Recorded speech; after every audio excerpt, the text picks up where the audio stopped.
Hello दोस्तों, कैसे हो आप सब। उम्मीद करता हूँ आप सब कुशल मंगल होंगे और अपने एग्जाम की तैयारी बेहतरीन तरीके से कर रहे होंगे। तो आप सभी का फिर से स्वागत है हमारे YouTube channel golden number one classes YouTube channel पर। और आज हम बात करने वाले हैं एक बेहतरीन टॉपिक, जो कि क्या है, एग्जाम में बार बार आता भी है और बार बार पूछा भी जाता है।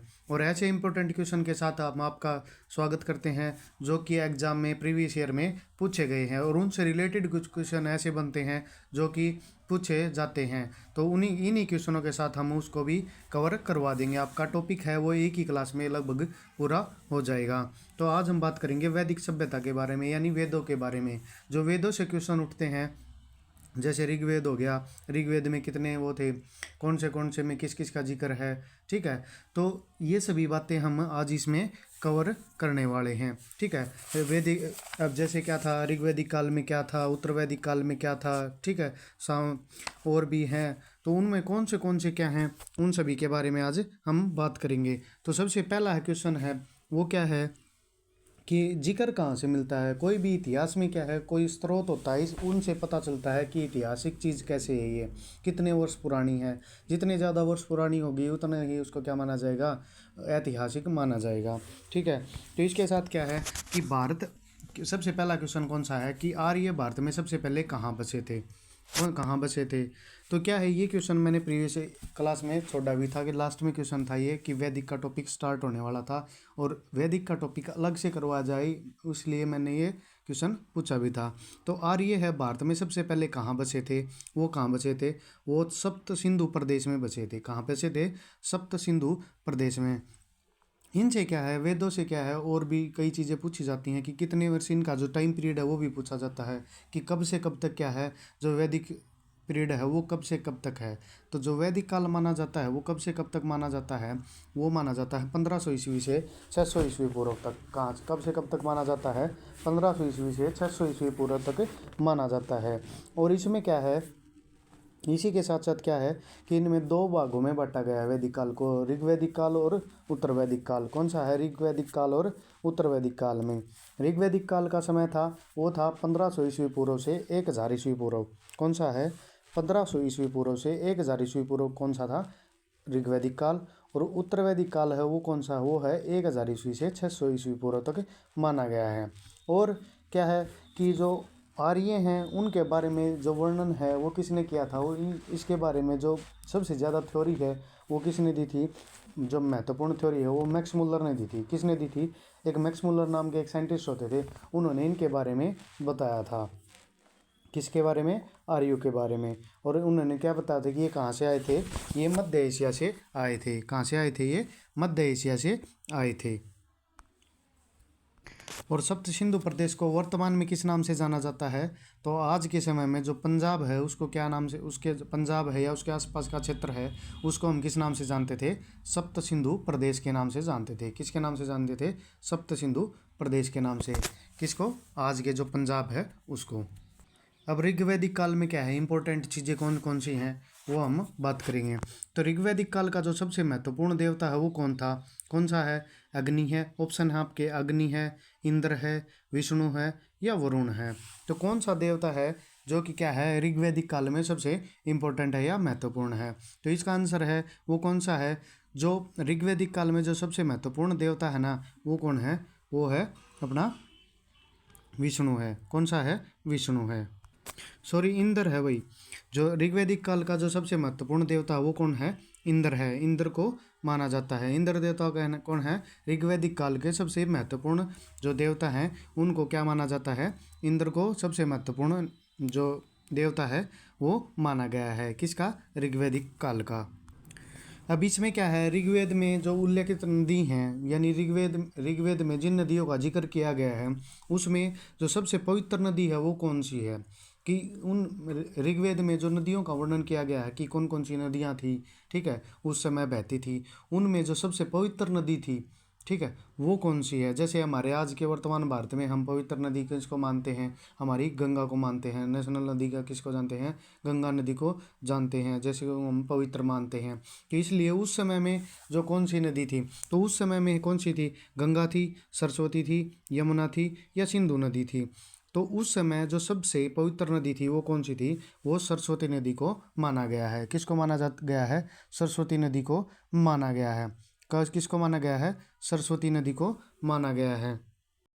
कुछ महत्वपूर्ण बातें ऐसी भी हैं जो ऋग्वैदिक काल था उसके बारे में बताता हूँ मैं आपको। जैसे क्या था ऋग्वैदिक काल में, क्या है, जो आर्यों का वर्णन मिलता है। ठीक है, जो आर्यों का वर्णन मिलता है वो क्या थे? छोटे छोटे कबीलों में रहते थे। कैसे रहते थे? छोटे छोटे कबीलों में रहते थे।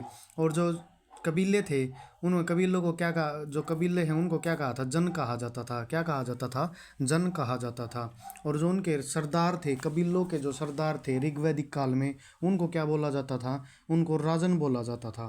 क्या बोला जाता था? राजन। जो क्या करते थे? शासक होते थे वहाँ किसके? कबीलों के, या कबीलों के ऊपर जो शासक होते थे उनको क्या बोला जाता था? राजन बोला जाता था।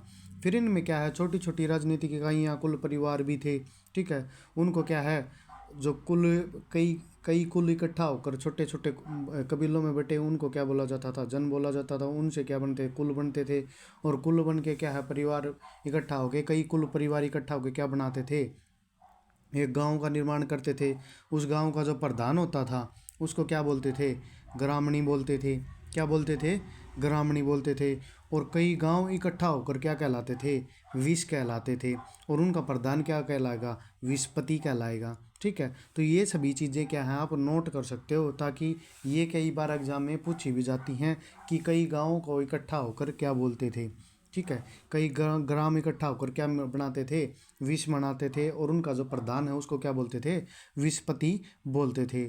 ठीक है, तो ये सभी चीज़ें हैं जो आपको क्या है, इम्पोर्टेंट, इस टॉपिक को इम्पोर्टेंट बनाती हैं। और आपके एग्ज़ाम आने वाले हैं तो उनमें क्या है, ये चीज़ें इम्पोर्टेंट हैं, ताकि आपका एक भी क्वेश्चन आपका गलत ना हो। और क्लास अच्छी लग रही है तो आप लाइक करें, शेयर करें और कमेंट करके हमें ज़रूर बताएं कि आपको कहाँ पे जो फीडबैक है हमें ज़रूर दें। आपको कमी लगती है या कोई टॉपिक और चाहिए है, किसी बारे में जो आपकी राय है वो हमसे ले सकते हैं, या आप शेयर कर सकते हैं। किसी भी प्रकार की जानकारी हमसे साझा कर सकते हैं। फिर इनमें क्या है, जन का है वो प्रयोग ऋग्वेद में कितनी बार हुआ है? शब्दों का वर्णन है ना, जो शब्द हैं उनका बार बार प्रयोग है वो भी पूछा जाता है कई बार कि किस शब्द का कितनी बार प्रयोग किया गया है। तो ऋग्वेद में जो जन है उसका जो कितनी बार प्रयोग किया गया है वो है 275 बार प्रयोग किया गया है। कितनी बार प्रयोग किया गया है? 275 बार प्रयोग किया गया है। और जो विष है उसका प्रयोग कितनी बार किया गया है? तो उसका 170 बार प्रयोग किया गया है। कितनी बार किया गया है? 170 बार उल्लेख किया गया है। किसका? विष का प्रयोग किया गया है, यानी शब्द का। ठीक है, फिर इनके साथ साथ क्या हैं, अलग अलग और भी हैं भाई, कई प्रकार की जैसे बाद में क्या था, बाल विवाह होते थे, सती प्रथा थी। तो इस प्रकार की कोई भी जो प्रथा है वो वहाँ पे प्रचलित नहीं थी। ठीक है, उस समय जो देवता हैं वो कौन से बताए थे मैंने? जो सबसे सर्वाधिक महत्व था किस देवता का था? वो था इंद्र देवता का। उनके बाद पूछे तो आप क्या बताओगे? अग्नि बताओगे। और अग्नि के बाद भी पूछे तो क्या बताओगे? वरुण बताओगे। क्या बताओगे? वरुण बताओगे। ठीक है, या फिर इंद्र को क्या बोला जाता था? पुरंदर भी बोला जाता था। या फिर किले तोड़ने वाला भी बोला जाता था। क्या बोला जाता था? पुरंदर या किले तोड़ना बोला जाता था। अब जो नेक्स्ट क्वेश्चन आएंगे हमारे वो इन्हीं पे बेस होंगे, और आप उनका फटाफट आंसर, क्लास रोक के आप उनका एक बार कमेंट में आंसर दें, फिर अपना जो है आंसर चेक कर सकते हैं साथ साथ, ताकि आपकी तैयारी बेहतरीन तरीके से होती रहे और आपका खुद को भी पता चले कि आप कितने पानी में हो और कितनी तैयारी आपकी अच्छी हो रही है। अब ऋग्वेद में आर्य है वो किसकी पूजा करते थे? किसकी पूजा करते थे? गाय की करते थे, माता की करते थे, वृक्ष की करते थे, या प्रकृति की करते थे? यानी नेचुरल है, ठीक है, नेचर की करते थे। तो क्या है, ऋग्वेद में जो पूजा की जाती थी ना वो किसकी करते थे? वो प्रकृति की पूजा करते थे। प्रकृतिवादी थे वो। क्या थे? प्रकृतिवादी थे। और किसकी पूजा करते थे? वो प्रकृति की पूजा करते थे। ठीक है, कि जैसे अभी भगवान ने दिया है हम उसमें खुश हैं। ठीक है, इस प्रकार से कि भगवानों का जो प्रकृति है उसकी वो पूजा करते थे। ठीक है, जो भी संसाधन थे उनके पास, उस प्रकार से। अब क्या है, नेक्स्ट क्वेश्चन है हमारा कि ऋग्वेद के 10वें मंडल में जो नीचे दिए गए हैं ऑप्शन, पुरोहित, शूद्र, सेनानी और सोमरस, ये किसका उल्लेख पहली बार मिलता है? ठीक है, 10वें मंडल में किसका उल्लेख पहली बार मिलता है? पुरोहित का मिलता है, शूद्र का मिलता है, सेनानी का मिलता है, या सोमरस का मिलता है? तो इसमें क्या है, जो 10वें मंडल में पहली बार जो उल्लेख मिलता है वो किसका मिलता है? वो शूद्र का मिलता है। किसका मिलता है? वो शूद्र का उल्लेख मिलता है। किसका? शूद्र का मिलता है। अब आज के समय में और उस समय में क्या है फ़र्क है, और क्या है शूद्र के बारे में क्या है, आज के कुछ मतलब प्राचीनतम हिसाब से वो कर्म के हिसाब से क्या है वर्ण डिसीजन दिया जाता था उस समय, और आज कुछ अलग है। नेक्स्ट क्वेश्चन हमारा कि गायत्री मंत्र का उल्लेख किस वेद में मिलता है। गायत्री मंत्र का जो उल्लेख है वो किस वेद में मिलता है। तो ये बात तो आप मोस्टली जो तैयारी करने वाले बच्चे हैं या जिन्होंने कहीं पे कोचिंग ली है उनको भी पता होगी, या फिर कौन सी है हम आपको बता देते हैं, यजुर्वेद, अथर्ववेद, ऋग्वेद या फिर सामवेद। तो गायत्री मंत्र का जो उल्लेख है वो किस वेद में मिलता है, वो ऋग्वेद में मिलता है। किस वेद में मिलता है, वो ऋग्वेद में मिलता है। ठीक है, गायत्री मंत्र का जो उल्लेख है वो कहाँ पे मिलता है, वो ऋग्वेद में मिलता है। फिर आता अपना नेक्स्ट क्वेश्चन कि ऋग्वेद आर्यों की भाषा क्या थी। ऋग्वेदिक काल में जो आर्य थे उनकी जो भाषा थी वो क्या रही थी। ठीक है, कि क्या मान के चलते हैं कि उनकी भाषा क्या रही होगी। तो द्रविड़ थी, संस्कृत थी, पाली थी या फिर प्राकृत थी। ठीक है, तो ये जो भाषाएं हैं, पाली है, प्राकृत है, ये क्या है, ये तो आधुनिक भाषाओं में इनका वर्णन होता है, क्योंकि ये वो इनके बहुत समय बाद आई थी। तो जो ऋग्वेदिक आर्यों की भाषा है वो कौन सी है, वो है संस्कृत भाषा है। कौन सी है, संस्कृत भाषा है। ठीक है, जो कि किसका वर्णन करती है कि ऋग्वेदिक जो आर्य थे, ऋग्वेदिक काल में जो आर्य थे उनकी जो भाषा थी वो क्या रही होगी, वो संस्कृत रही होगी, ये माना जाता है। अब क्या है ऋग्वेद के बारे में, क्या है कि ऋग्वेद क्या है, सबसे प्राचीनतम वेद पूछा जाए कि सबसे पुराना वेद कौन सा है, तो आप क्या बताओगे, सबसे जो पुराना वेद है वो है ऋग्वेद है। इसमें कितने मंडल हैं, तो आप क्या बताओगे, 10 मंडल हैं। कितने हैं, 10 मंडल हैं। और सूक्त पूछ ले, ठीक है, तो सूक्त क्या होते हैं, जो 1028 इसमें क्या है, सूक्त हैं। क्या है, 1028 इसमें क्या है, सूक्त हैं। और इसमें जो भाषा का प्रयोग किया गया है वो कौन सी कैसी भाषा लिखी गई है, किस प्रकार का वर्णन मिलता है उसमें, तो पदमात्मक मिलती है। किस में, जो पद होते हैं ना उनमें मिलती है। और इसी में क्या है, गायत्री मंत्र का उल्लेख मिलता है, जो किसको समर्पित है, वो है सूर्य देव से संबंधित है। किससे संबंधित है, ये सूर्य देव को समर्पित है। आप ऐसे भी बोल सकते हो, किसको समर्पित है, वो सूर्य देव को संबोधित करते हैं या समर्पित है। अब नेक्स्ट क्वेश्चन है, जो अब ये भी मैंने बताया है कि सबसे प्राचीनतम वेद कौन सा है, जब यानी सबसे जो पुराना वेद है वो कौन सा है। तो अभी भी जस्ट मैंने आपको ये बताया है। तो आप कमेंट करके हमें ज़रूर बताएं कि इसका आंसर, आपका होमवर्क रहेगा कि आप हमें कमेंट करके ज़रूर बताएं कि इसका जो आंसर है वो क्या होगा, सबसे प्राचीनतम वेद कौन सा है। ठीक है, नेक्स्ट क्वेश्चन पे चलते हैं हम। निम्नलिखित में से किस वेद की रचना है वो गद्य और पद दोनों में की गई है। ठीक है, यानी पैराग्राफ में या फिर उसमें छोटे जो पंक्तियों में लिखते हैं उसमें कैसे की गई है, यानी दोनों में की गई है, सॉरी, तो दोनों में की गई है ऐसा वेद कौन सा है। कौन सा है, ऋग्वेद है, यजुर्वेद है, सामवेद है या अथर्ववेद है। तो जिसकी एक ऐसा वेद है जिसकी रचना गद्य और पद दोनों तरीकों में की गई है, तो वो है अपना यजुर्वेद है। कौन सा है, यजुर्वेद है। अब यजुर्वेद में क्या है, ये एक ऐसा इंपॉर्टेंट क्यों बनता है ये, क्योंकि इसकी रचना है ना वो पद और गद्य दोनों में ही की गई है। किस में की गई है, गद्य और पद। आपके क्वेश्चन बन सकता है ये कि गद्य और पद में की गई ऐसा वेद बताएं। ठीक है, जिसकी रचना क्या है, गद्य और पद दोनों में की गई हो। ठीक है, तो आपका आंसर क्या रहेगा, आपका आंसर रहेगा यजुर्वेद रहेगा।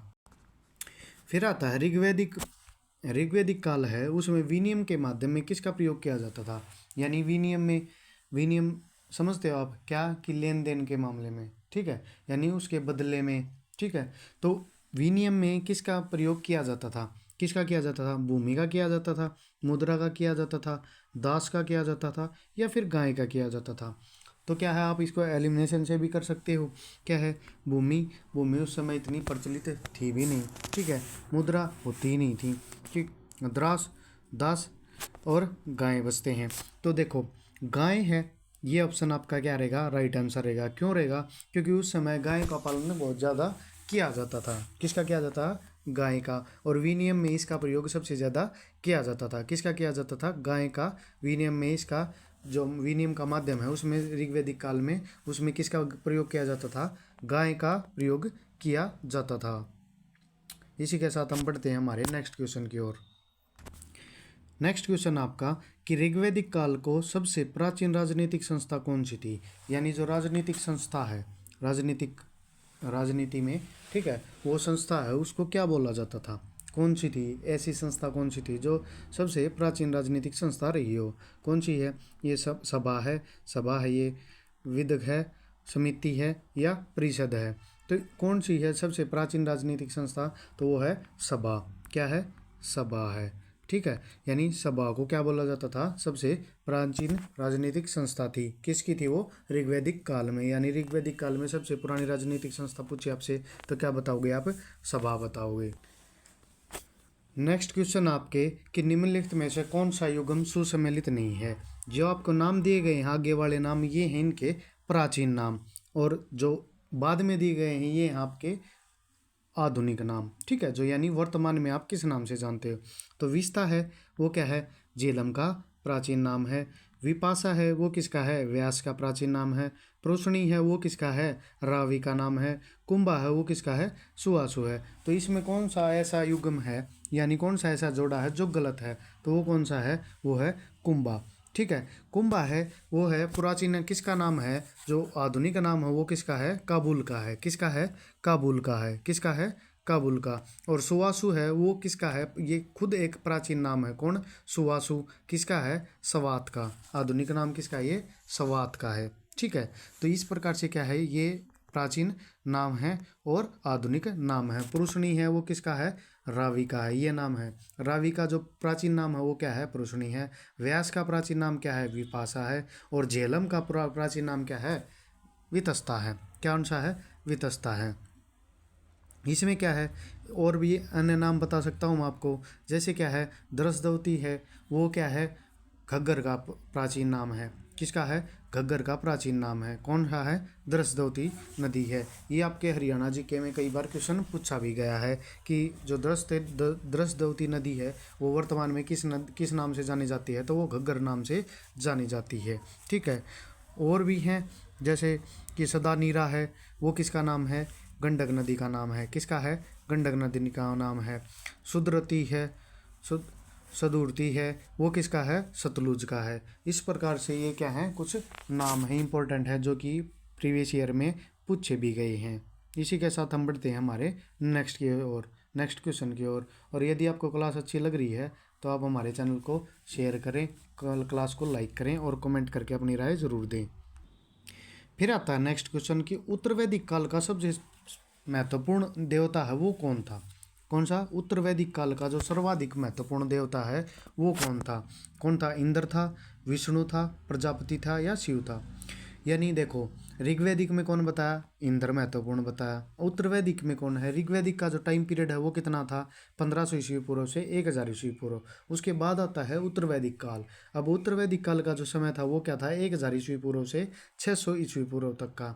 अब इसमें कौन इंपॉर्टेंट देवता हो गया? वो कौन हो गया? प्रजापति। कौन हो गया?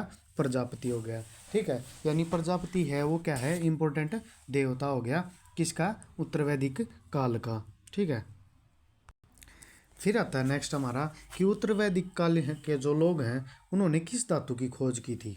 अब उससे पहले तो क्या है, सोने की भी खोज हो चुकी थी, ठीक है, तांबे की भी खोज हो चुकी थी, और एक अन्य धातु जो इम्पोर्टेंट है वो मैंने आपको बताई है, वो आप हमें कमेंट करके ज़रूर बताएं। जो जिसने भी प्रीवियस क्लास देखी होगी ध्यान से वो इसका जवाब आसानी से दे सकता है। अब उत्तर वैदिक काल में जो लोगों ने ना वो किस धातु की खोज कर ली थी? वो थी लोहे की। किसकी कर ली थी? लोहे की कर ली थी। ठीक है, यानी उत्तर वैदिक काल में लोगों ने किस धातु की खोज कर ली थी? वो लोहे की खोज कर ली थी। और उत्तर वैदिक का जो टाइम पीरियड है वो कौन सा है? 1000 ईस्वी से 600 ईस्वी पूर्व तक का है। ठीक है, इसी के साथ बढ़ते हैं हमारे आज के लास्ट क्वेश्चन की ओर। तो जो भारत का जो आदर्श वाक्य है, आदर्श वाक्य है जो आपने देखा हुआ कई बार कि जो सरकारी काम होते हैं, सेंट्रल गवर्नमेंट के होते हैं, या कोई भी सरकारी ऑफिसर होता है या सरकारी ऑफिसेज होते हैं उनमें, या कोई भी अन्य जो सरकारी डॉक्यूमेंट होता है उन पे क्या होता है? हमारा आदर्श वाक्य है सत्यमेव जयते लिखा मिलता है। तो जो सत्यमेव जयते है ये लिया कहाँ से गया है? तो ये कहाँ से लिया गया है? कठो उपनिषद से लिया गया है, मुंडको उपनिषद से लिया गया है, छांदोग्य उपनिषद से, या ऋग्वेद से? कहाँ से लिया गया है? तो इस सभी का जवाब आप सब दोगे कि जो भारत का आदर्श वाक्य है वो कहाँ से लिया गया है। और आदर्श वाक्य कौन सा है? सत्यमेव जयते। अब उपनिषद के बारे में कुछ बात करते हैं। जो उपनिषद हैं उनको क्या है, अन्य किस नाम से जाना जाता है? तो उनको अन्य ब्रह्मा विद्या के नाम से जाना जाता है। ब्रह्मा विद्या क्यों? क्योंकि इसमें क्या था, जो ब्रह्मा जी हैं वो क्या थे, इसके विषय होने के कारण, यानी इसमें जो अहम रोल था वो क्या है, ऐसा माना जाता है कि जो उपनिषद हैं वो ब्रह्मा जी के द्वारा लिखे गए हैं, इसलिए क्या है, इनको ब्रह्मा विद्या भी कहते हैं या ब्रह्मा जी की विद्या भी कहते हैं। इसमें क्या है, आत्मा परमात्मा है, संसार के संदर्भ में जो प्रचलित दार्शनिक विचार हैं उनका संग्रह मिलता है। अब दार्शनिक विचार क्या होते हैं? कोई भी फिलोसफर है उसके विचारधारा होती है कि जो किससे संबंधित है, ये आत्मा परमात्मा के है या संसार में जो जो भी संसार के सांसारिक सुख दुख हैं, इस प्रकार के जो विचार हैं उनमें क्या, उनका क्या है, वर्णन मिलता है। और इनकी संख्या कितनी है उपनिषदों की आपसे पूछे तो आप क्या बताओगे? 108 है। कितनी है? 108 उपनिषद भारत में हैं। ठीक है। और जो क्या है, जो आदर्श वाक्य है वो कहाँ से, कौन सा उपनिषद से लिया गया है, वो आप सभी हमें कमेंट करके ज़रूर बताएंगे। ठीक है। इसी के साथ आपसे विदा लेते हैं। क्लास के बारे में आप ज़रूर बताएं और हमारे चैनल को शेयर करें, सब्सक्राइब करें। Thank you for watching.